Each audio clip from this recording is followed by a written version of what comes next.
काटेवाडी गावचे सुपुत्र, एकाच वेळी सगळ्या पक्षांना व्यासपीठावर आणू शकणारे स्वच्छ प्रतिमेचे नेते माननीय शरदचंद्रजी पवार साहेब यांनी आपल्या कर्तृत्वाने समाजकारणात, राजकारणात, महिला सक्षमीकरणात, ग्रामीण विकास, उद्योग निर्मिती, कृषी क्षेत्र, क्रिकेट विश्वात अमूल्य योगदान देऊन जाणता राजा अशी ख्याती मिळवली।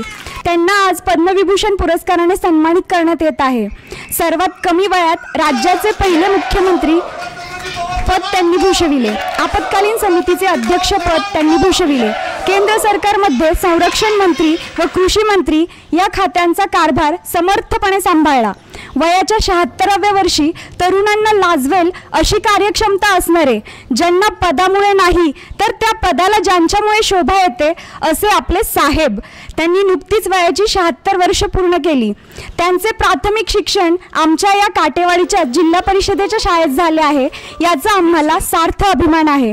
आज काटेवाडीकरांना आणि समस्त बारामतीकरांना साहेबांना या पुरस्काराने सन्मानित केल्याचा सार्थ अभिमान आहे। साहेबांना पुढच्या वाटचालीसाठी खूप खूप शुभेच्छा। त्यांची कारकीर्द अशीच उत्तरोत्तर वाढत राहो ही त्यांना मनापासून शुभेच्छा।